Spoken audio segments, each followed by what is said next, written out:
پہلے تم اپنی موت کی تیاری کرو، وحاسبوا قبل ان تحاسبوا، اور تمہارا حساب کتاب ہونے سے پہلے تم اپنا محاسبہ کرو، اپنا حساب کتاب کرو۔ اب موت ایک اٹل حقیقت ہے جس کا دنیا میں کوئی شخص، کوئی مذہب، کوئی فرقہ انکار نہیں کر سکتا، نہ آج تک اس کا کسی نے انکار کیا ہے۔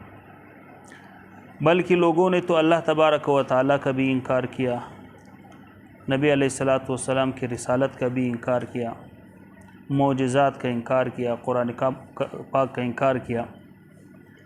لیکن موت دنیا کی ایک ایسا اٹل حقیقت ہے، واحد حقیقت ہے، چاہے جتنا بڑے سے بڑا کافر ہو، بڑے سے بڑا دہری ہو، ایتھسٹ ہو، کسی نے بھی آج تک موت کا انکار نہیں کیا۔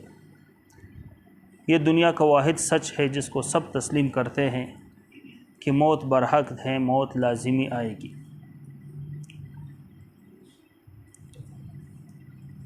یعنی ہر شخص اس بات کو تسلیم کرتا ہے۔ تو نبی علیہ الصلاۃ والسلام اس حدیث پاک میں فرماتے ہیں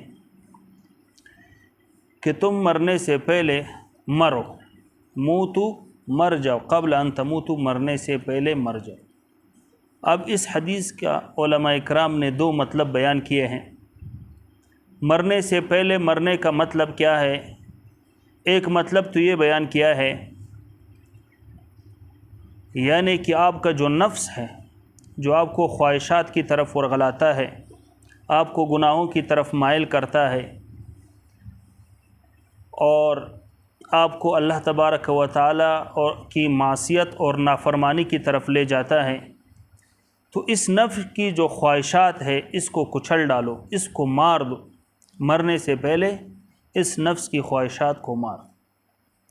نفس کی خواہشات اگر ہم ختم کریں گے، نفس کی تابع نہیں بنیں گے بلکہ نفس کو اپنا تابع بنائیں گے، تو بزرگان دین تو یہ فرماتے ہیں کہ ایک پاؤں نفس پہ رکھو، آپ کا دوسرا پیر جو ہے وہ جنت میں۔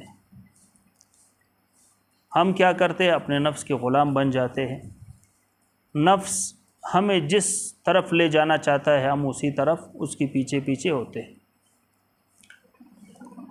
تو اس حدیث کا ایک مطلب علماء اکرام نے یہی بیان کیا ہے کہ مرنے سے پہلے مرو، یعنی اپنی نفس کو مار ڈالو، نفس کی خواہشات کو کچل ڈالو۔ اور دوسرا مطلب جو علماء اکرام نے بیان کیا ہے وہ یہ ہے کہ موت سے پہلے موت کی تیاری کرو۔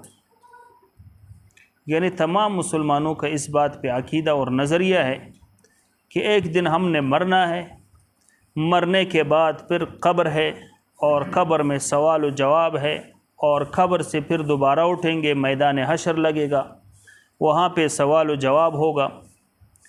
تو اس کے لیے تیاری کرنی، پھر اس کے بعد یا جنت کا فیصلہ ہو جائے گا یا جہنم کا فیصلہ ہو جائے گا۔ تو مرنے سے پہلے مرنے کی جو بات ہے وہ یہی ہے کہ مرنے سے پہلے مرنے کی تیاری کرو۔ اب اصل میں ہم مرنے سے پہلے مرنے کی تیاری کیوں نہیں کرتے؟ اس لیے کہ ہم ایک دھوکے کا شکار ہیں۔ جس طرح حدیث میں آتا ہے، آپ صلی اللہ علیہ وسلم فرماتا ہے، نعمتان مغبون فیہما کثیر من الناس، الصحہ والفراغ، کہ دو نعمتیں ایسی ہیں جس کے بارے میں اکثر لوگ دھوکے کا شکار ہیں۔ بہت سارے لوگ اس بارے میں دھوکے کا شکار ہے۔ جو اللہ نے ہر ایک کو دی ہے وہ دو نعمتیں، ایک صحت ہے اور دوسری نعمت جو اللہ نے سب کو دی وہ فراغت ہے۔ اب صحت اللہ نے سب کو دیا ہے، اب ہر ایک ٹھیک ہے، تندرست ہے، جوان ہے، لیکن اس کو نیک عمل کا داعیہ پیدا ہو رہا ہے، اس کی جی میں آ رہا ہے کہ میں نیک عمل کروں، لیکن وہ کہتا ہے ابھی میں جوان ہوں، ابھی میرے پاس کافی وقت ہے، میں صحت مند ہوں، دیکھوں گا آج نہیں کل کروں گا۔ تو اس طرح وہ بہت ساری عبادات کو اور بہت ساری طاعات کو کل پہ ٹلاتا جاتا ہے۔ تو اس طرح کرتے کرتے اس کی صحت جواب دیتی، پھر وہ بیمار ہو جاتا ہے۔ اس کو یہ دھوکہ ہے کہ یہ صحت ہمیشہ کے لیے، لیکن یہ صحت ہمیشہ کے لیے نہیں ہے۔ تو جب وہ بیمار ہو جاتا ہے پھر وہ نماز پڑھنا چاہے گا، اس کا دل کر رہا ہوگا کہ میں نماز پڑھوں، لیکن نہیں پڑھ سکتا۔ اس کا دل کر رہا ہوگا کہ میں ذکر کروں، میں تلاوت کروں، میں دوسرے کار خیر میں حصہ لے لوں، جو ثواب کے کام ہیں ان میں بڑھ چڑھ کر حصہ لے لوں، لیکن صحت نے بالکل جواب دیا۔ اور دوسرا جو دھوکہ ہے وہ فراغت ہے۔ فراغت بھی اللہ پاک کی بہت بڑی نعمت ہے جو اللہ نے ہر ایک کو دیا ہوا ہے۔ اب آپ فارغ ہیں، آپ کا کوئی کام نہیں ہے، تو اس کام کو آپ عبادات میں استعمال کرو، نیکیوں کے کام میں استعمال کرو، لوگوں کی فلاح و بہبود میں استعمال کرو۔ لیکن یہاں پر بھی انسان دھوکے کا شکار ہو جاتا ہے کہ نہیں، کل کروں گا، پرسوں کروں گا، ترسوں کروں گا۔ اسی طرح یہ وقت جو ہے اس کے ہاتھ سے نکل جاتا ہے، پھر وہ اتنا بزی اور اتنا مصروف ہو جاتا ہے کہ اس کا دل کر رہا ہوتا ہے کہ میں یہ عبادت کروں، میں یہ ذکر کروں، لیکن اس کے پاس ٹائم نہیں ہوتا۔ جس طرح یہ تجربہ آپ سب لوگوں کو ہو چکا ہوگا، شادی سے پہلے جو عمر ہوتی ہے جوان کی، وہ بہت فراغت والی ہوتی ہے، یا ایک طالب علم کی جو زندگی ہے مدرسے والی، وہ بہت فراغت والی ہوتی ہے۔ تو ہمیں بھی اساتذہ اکرام کہا کرتے تھے مدرسے کے دوران کہ بھائی یہ تہجد پڑھو، یہی تمہارے پاس وقت ہے، اور ذکر و اذکار، نفلی عبادات سب کچھ یہاں پہ کرو۔ یہاں سے جب تم نکلو گے تو اتنا مصروف ہوگے، تم لوگ چاہو گے کہ ہم لوگ یہ کام کریں لیکن نہیں کر سکو گے۔ لیکن اس وقت ہم اس بات کو جو ہے ایک بات ہی سمجھتے تھے کہ پتہ نہیں اس کی کیا حقیقت ہے، لیکن آج یہ ہمارے سامنے حقیقت بن کر آ گئی۔ آج بچوں کی ذمہ داریاں، کاروبار کی ذمہ داریاں، ڈیوٹی، دوستوں کے ساتھ جو ضروری ملاقاتیں، تو اس میں انسان کو اتنا وقت نہیں ملتا ہے کہ وہ اپنے معمولات کو برقرار رکھے۔ تو یہ فراغت کا وقت بھی اللہ پاک نے جو انسان کو دیا ہوا، یہ اللہ پاک کی بہت بڑی نعمت ہے۔ تو یہ دو نعمتیں ایسی ہے کہ آپ صلی اللہ علیہ وسلم فرماتے ہیں اس میں بہت سارے لوگ دھوکے کا شکار ہیں۔ تو اگر اللہ نے ہمیں آج صحت دیا ہے، جوانی دیا ہے اور فراغت دیا ہے، تو ہم ان نعمتوں کو جو ہے، ان نعمتوں کا شکر ادا کریں، ان کو کام میں لیں۔ ان نعمتوں کا شکریہ ہے کہ ان کو کام میں لیں۔ اب صحت کا بھی کوئی پتہ نہیں ہے، کیونکہ آج آپ ٹھیک ہو سکتے ہیں، کل آپ بیمار ہو جائے، اللہ نہ کرے کہ آپ کا ایکسیڈنٹ ہو جائے، اچانک آپ کو کوئی بیماری لگ جائے، فالج بڑھ جائے، اٹیک آ جائے۔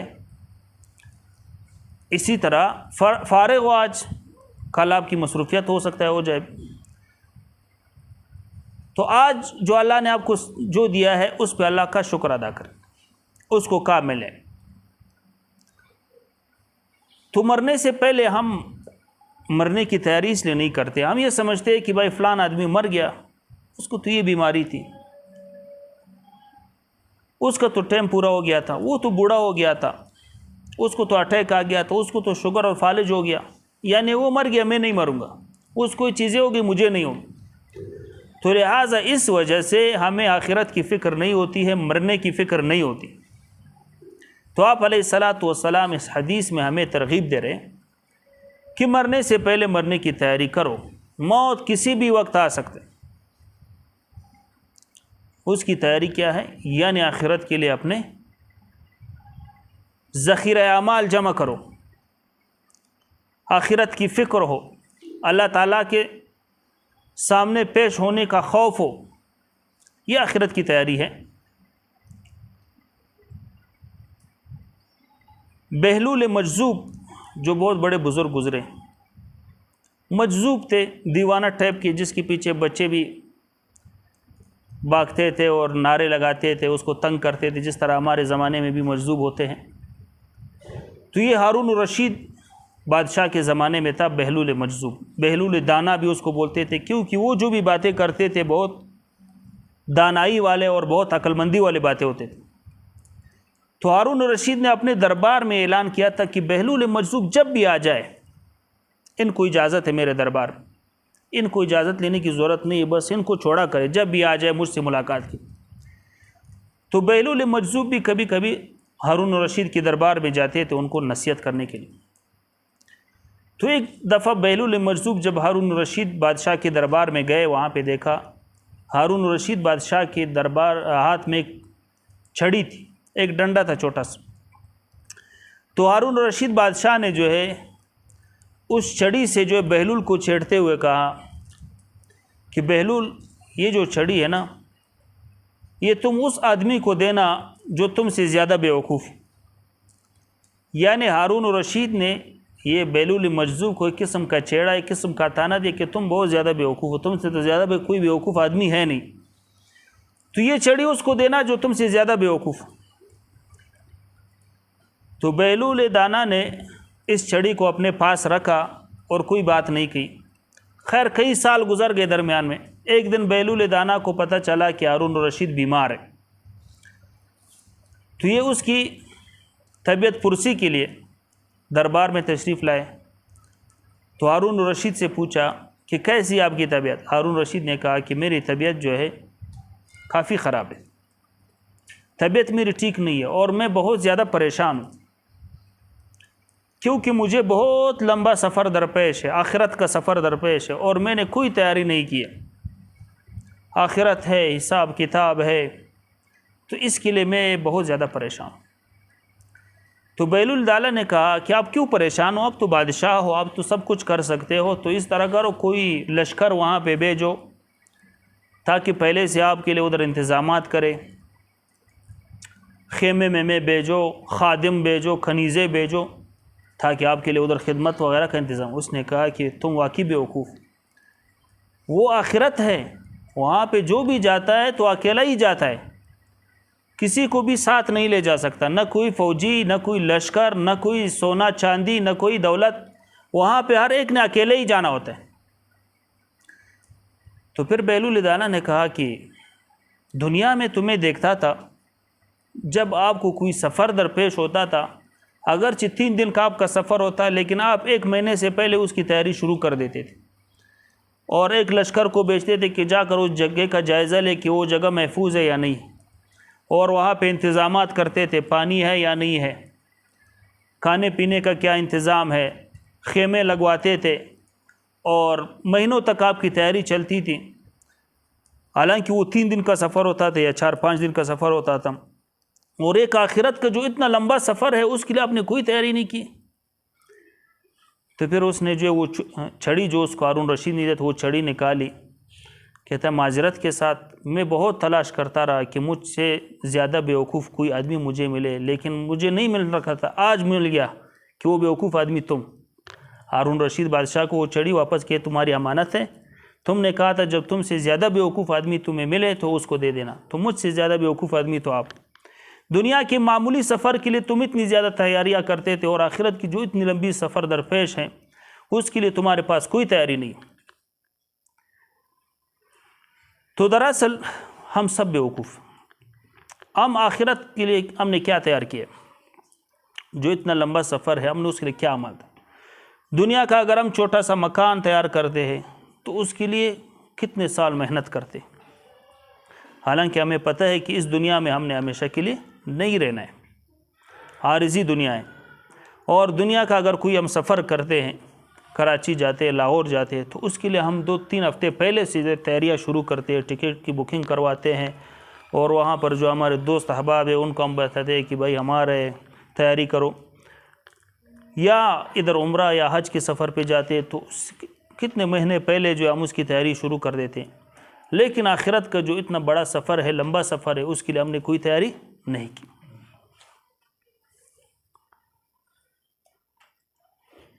تو اس حدیث کا یہ مطلب ہے موتو قبل ان تموتو، کہ مرنے سے پہلے مرنے کی تیاری کرو، اپنے آخرت کے لیے ساز و سامان تیار کرو۔ اور اس حدیث کا جو دوسرا جملہ ہے وَحَاسِبُوا قَبْلَ أَن تُحَاسَبُوا، یعنی آخرت میں جو تمہارا حساب کتاب ہوگا میدان محشر میں، تو اس سے پہلے تم اپنا حساب کتاب کرو۔ امام غزالی رحمہ اللہ نے اصلاح نفس کے لیے 4 شرائط رکھے، اور ہم اور آپ چونکہ تصوف سے تعلق رکھتے ہیں، صوفیہ اکرام سے تعلق رکھتے ہیں، تو یہ باتیں غور سے سننے کی ہے کہ اگر ہم کہتے ہیں کہ ہماری اصلاح ہو جائے، ہر ایک یہی کوشش ہے جو ہم نے ذکر اذکار شروع کیا ہے، اس میں اللہ کی رضا اور اصلاح نفسی ہمارا مقصد ہے کہ ہمیں اللہ کی رضا مل جائے اور ہماری نفس کی اصلاح ہو جائے۔ تو امام غزالی رحمہ اللہ نے اس کے لیے 4 شرائط لکھے۔ وہ 4 شرائط کون کون سے؟ سب سے پہلی جو شرط ہے وہ ہے مشارطہ یا محاسبہ، مشارطہ یا معاہدہ۔ مشارطہ اس کو بولتے ہیں کہ تم اپنے نفس کے ساتھ شرط لگاؤ، یعنی صبح جب تم بیدار ہوتے ہو، اگر آپ ملازم ہو ملازمت پہ جاتے ہو، یا کاروباری ہے اپنے کاروبار پہ جاتے ہو، یا دکاندار ہے دکانداری پہ جاتے ہو، تو تم نے اپنے نفس کے ساتھ یہ شرط لگانا ہے، یہ معاہدہ کرنا ہے کہ میں نے آج کے دن میں کوئی خلاف شرع کام نہیں کرنا ہے، کوئی بھی خلاف شرع کام میں نے آج نہیں کرنا ہے۔ یہ تمہارا نفس کے ساتھ معاہدہ ہوگی۔ پھر مفتی تقی عثمانی صاحب دامت برکاتہم کے جو شیخ ڈاکٹر عبدالحی عارفی صاحب رحمہ اللہ، وہ فرماتے ہیں کہ امام غزالی رحمہ اللہ نے تو یہ نہیں لکھا ہے لیکن اس نے اس پہ اضافہ کیا ہے، کہتا ہے مشارطہ کے بعد اللہ تعالیٰ سے دعا بھی کرے کہ اللہ میں نے تو اپنے نفس کے ساتھ آج یہ شرط لگائی، یہ وعدہ کیا کہ آج میں نے کوئی خلاف شرع کام نہیں کرنا ہے، لیکن چونکہ میں بہت کمزور ہوں، مجھ سے غلطی ہو سکتی ہے، یا اللہ آپ مجھے توفیق دے کہ آج میں آپ کے شریعت کے خلاف کوئی کام نہ کروں۔ اللہ پاک سے مدد مانگے، پھر اس کے بعد اپنے کام پہ نکل جائے، جو بھی آپ کام کر رہے ہیں، دین کا کام کر رہے ہیں، دنیا کا کام کر رہے ہیں۔ دوسری شرط جو ہے اصلاح نفس کے لیے وہ ہے مراقبہ۔ مراقبہ یہ تصور کرے پورا دن جو آپ دکان پہ ہے، اگر کوئی آپ کام کر رہے ہیں تو آپ کو استحضار ہونا چاہیے، مراقبہ ہونا چاہیے کہ یہ کام جو میں کر رہا ہوں شریعت کے خلاف تو نہیں ہے، پہلے سوچو۔ یا کسی سے کوئی لین دین کر رہے ہو، یہ تو شریعت کے تو خلاف نہیں ہے۔ یا کوئی آدمی آ گیا، اس کے ساتھ آپ کوئی معاملہ کر رہے ہو، اس وقت پھر مراقبہ کرو، یہ شریعت کے خلاف تو نہیں ہے۔ یعنی دن بھر میں چاہے آپ ایک کام کرتے ہو یا سینکڑوں کام کرتے ہو، تو ہر دفعہ ہر کام سے پہلے آپ یہ مراقبہ کریں، یہ سوچیں کہ یہ کام شریعت کے خلاف تو نہیں ہے۔ 2 شرط ہو گئے۔ اور تیسری شرط جو ہے محاسبہ۔ دن گزر گیا، آپ رات کو واپس گھر پہ آ گئے، تو سونے سے پہلے 5 منٹ 10 منٹ جو ہے اپنے پورے دن کا جو ہے جائزہ لو، محاسبہ کرو۔ حاسبو قبل ان تحاسبو، حدیث کا بھی یہی مطلب ہے کہ جو تمہارا حساب کتاب ہوگا آخرت میں، اس سے پہلے تم دنیا ہی میں اپنا حساب کتاب کرو۔ اب یہاں پر آپ نے دن بھر کا حساب کتاب کیا کہ میں نے آج کے دن میں صبح 8 بجے سے لے کر رات 8 بجے تک جو میں بازار میں تھا، میں نے کون کون سے کام کیے، سب کو جو ہے دہراؤ، ریپیٹ کرو کہ یہ کام جو میں نے کیا یہ تو شریعت کی مخالف تھا یا موافق تھا، دوسرا کام جو میں نے کیا یہ شریعت کی موافق تھا یا مخالف تھا۔ اسی طرح کرتے کرتے کرتے سارے کام جو ہے ان کا استحضار کرو۔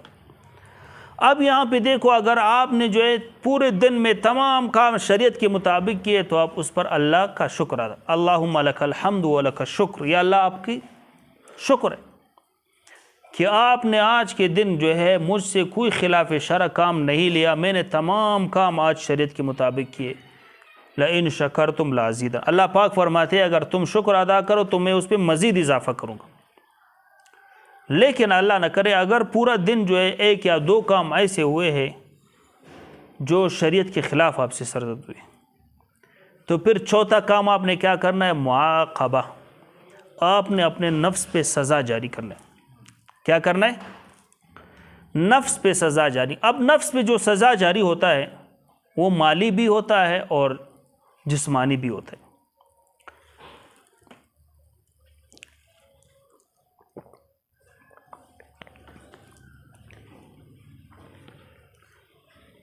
تو مثلا اگر آپ نے کوئی خلاف شرع کام کیا ہے تو حضرت تھانوی رحمہ اللہ نے فرمایا کہ 8 رکعت نفل اپنے نفس پہ جرمانہ لگاؤ، کہ سونے سے پہلے 8 رکعت نفل بطور جرمانہ میں پڑھوں گا، پھر اس کے بعد سو جاؤں گا۔ جب تک کہ 8 رکعت نہ پڑھے اس وقت سوئے نہیں۔ تو جب یہ نفس پہ بوجھ آئے گا، جب آپ اللہ کے سامنے ندامت اختیار کرو گے، تو یہ ندامت سے جو ہے جو آپ کو جو درجات ملتے ہیں وہ پھر عبادت سے بھی آپ کو نہیں ملتے۔ حضرت امیر معاویہ رضی اللہ تعالیٰ عنہ کا ایک واقعہ آتا ہے کہ وہ ہر دن تہجد کی نماز پڑھتے تھے۔ ایک دن جو ہے وہ سو گئے تھے، تہجد کی نماز ان سے قضا ہو گئی تھی۔ پھر پورا دن اتنا پشیمان ہو گئے، پورا دن روتے رہے کہ یا اللہ آج مجھے کیا ہو گیا کہ میں سو گیا، تہجد کی نماز میری نکل گئی۔ تو اگلے دن جب یہ سو گئے تو رات کو تہجد کے وقت کوئی شخص اس کو جگا رہے۔ اس نے جب دیکھا کہ کون ہے، اجنبی آدمی ہے، میں نے تو پہلے اس کو دیکھا نہیں۔ اس نے کہا کہ بھائی تم کون ہو؟ اس نے کہا کہ میں شیطان مردود ہوں۔ کیا ہوں؟ شیطان مردود ہوں۔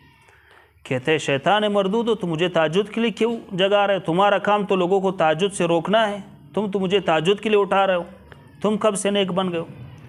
تو اس نے کہا میں نیک نہیں بن گیا ہوں، دراصل کل جو میں نے آپ کا تہجد ناغہ کیا تھا اور آپ نے اللہ کے سامنے اتنی فریاد کیا تھا اور اتنے روئے تھے آپ کہ اللہ پاک نے آپ کو اتنا درجہ دیا جو تہجد سے بھی آپ کو نہیں مل رہا تھا۔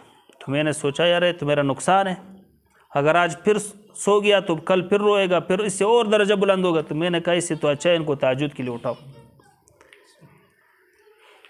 تو یہ رونے اور ندامت سے جو اللہ پاک جو آپ کو جو درجہ دیتا ہے وہ پھر تہجد اور عبادات سے بھی نہیں ملتا۔ تو اس وجہ سے فرماتے ہیں کہ وَحَاسِبُوا قَبْلَ أَن تُحَاسَبُوا، حساب کتاب سے پہلے اپنا حساب کتاب کلیئر کرو۔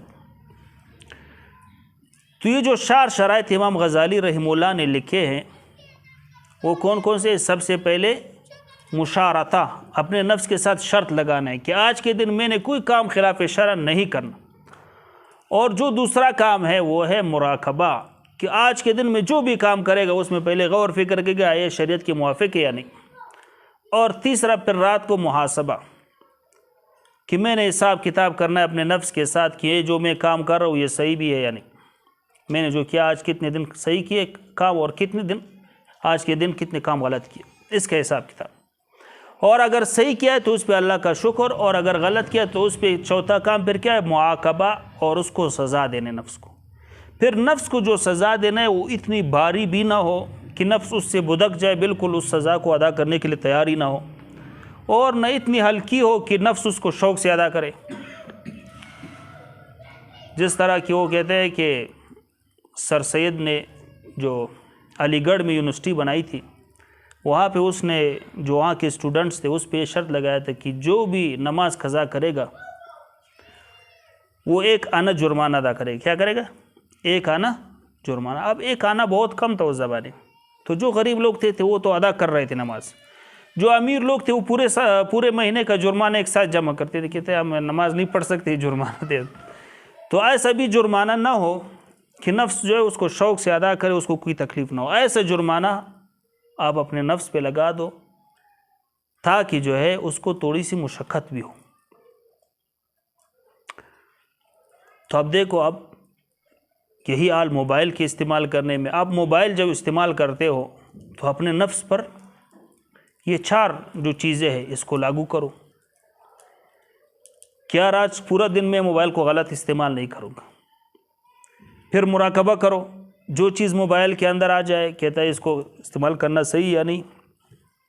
پھر رات کو جو جتنے دن آپ نے موبائل استعمال کیا رات کو اس کا محاسبہ کرو کہ آج کا دن میں نے صحیح استعمال کیا غلط۔ اگر صحیح استعمال کیا تھا تو ٹھیک، نہیں تو پھر اپنے نفس کو کیا کرو؟ سزا دے دو۔ تو یہ عمل جو ہے، یہ جو 4 اصول جو ہے امام غزالی رحمہ اللہ نے لکھے ہیں، 1-2 دن کے لیے نہیں ہے کہ 1-2 دن اس پہ عمل کیا اور چوتھے دن جو ہے اپنے آپ کو جو ہے جنید بغدادی سمجھے کہ بھائی بس میں تو پہنچ گیا، بڑا بزرگ۔ نہیں، یہ پوری زندگی کا ہے، اس کو مسلسل کرتے ہی رہنا ہے۔ جب آپ اس کو مسلسل کرو گے تو آپ کے ولی اللہ بننے میں کوئی شک نہیں۔ جب آپ یہ کام کرو گے تو آپ سچ میں اللہ کے ولی بن جاؤ گے۔ یہ ایسا کارگر نسخہ ہے کہ اگر آپ اللہ کے ولی بننا چاہتے ہو تو ایک نسخہ آپ کے لیے کافی ہے، اس نسخے پہ عمل کرو، آپ اللہ کے ولی بن جاؤ گے۔ تو حاسبوا قبل ان تحاسبوا، تو مرنا تو سب نے ہے، تو الکیس من دان نفسہ وعمل لما بعد الموت، عقل مند آدمی وہ ہے جو اپنے نفس کو پہچانے، وعمل لما بعد الموت، اور موت کے بعد جو زندگی آنے والی ہے اس کے لیے عمل کرے، اس کے لیے پہلے سے تیاری کرے۔ تو ایک آدمی تھا، اس کے ذہن میں ایک خیال آیا، جس طرح آج کل جو ہے میڈیا والے ہیں، تو اس کے ذہن میں یہ خیال آیا کہ میں یہ جو بزرگان دین ہیں اس وقت، ان کا آج میں انٹرویو کرتا ہوں کہ ان کے جو ہے ایک سوال انہوں نے سب کے سامنے رکھا کہ اگر آج آپ کو پتہ چلے کہ آج آپ کی زندگی کا آخری دن ہے تو اس کے لیے آپ کیا کرو گے، آپ کون سا عمل سر انجام دو گے؟